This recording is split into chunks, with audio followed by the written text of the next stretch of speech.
I want to hit on these 3 bullet points that we summarized.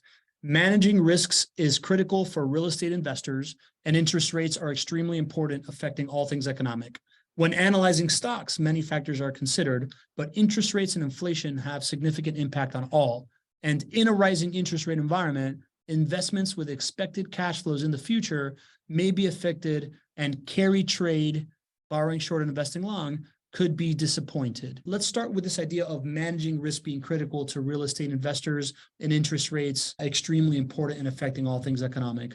Yeah. How do you see managing risks for real estate investors? Like, what is that advice? Yeah, I mean, that's why I jumped into this game so strongly in 2006, is because I love the risk mitigation specifically for investing in real estate. And it's incredibly important beyond real estate. So I think the best way to mitigate risk is to have income coming in every single month.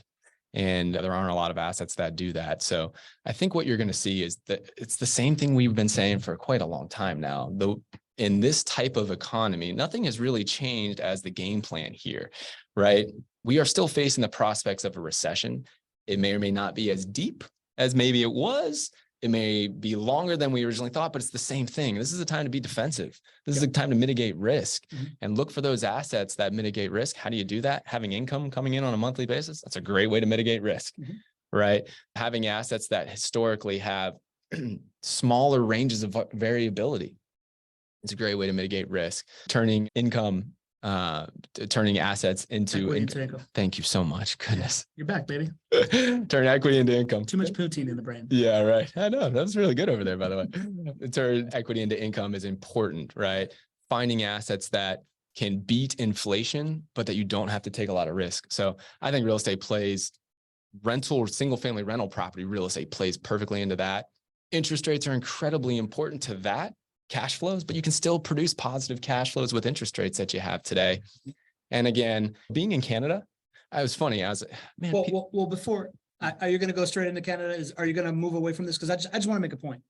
Go for it. Beyond single family home real estate, I think if we're talking about risk mitigation, I think the qualifier of workforce housing, single family real estate, I think really adds to that risk mitigation, right? Like investing in a necessity to me is risk mitigation, right? Like people will inevitably, if there's something we learned during COVID, is that while gas prices may have gone negative, home prices are a necessity. You don't need your car as much as you need shelter, right? And food, you know, and toilet paper, right? But I don't know. I just wanted to add that qualifier, and then you can tell me all about your. There's different ways to mitigate risk, even within a risk mitigated asset class like rental property. As that point is 100% accurate there. Yeah. Oh, I was just going to make the point about Canadians being super nice and helpful, and then also about interest rates and loans. Right now, we think interest rates are high because a year ago, 2 years ago, they were 4% or whatever. So we feel like they're high, but if you actually look at the data, go all the way back to the 70s, the average interest rate for a 30-year fixed loan is about 7.8%.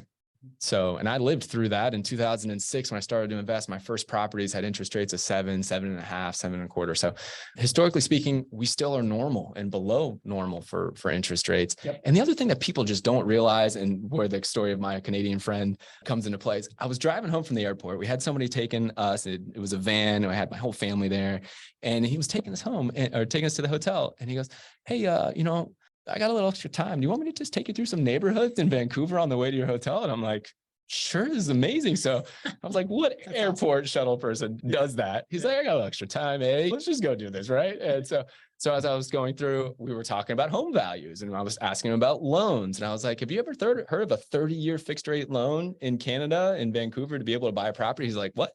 No. What? Where do you get that? And I'm like, yeah. He's like, well, what would my interest rate have to be for that? I said 6.5% or 6% or 7%, whatever it is. He goes, what? He goes, you can do that for 30 years and get that low of an interest rate?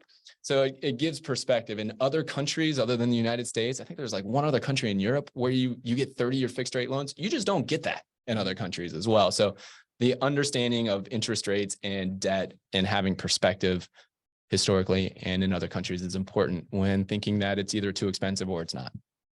Love that, man. Great perspective.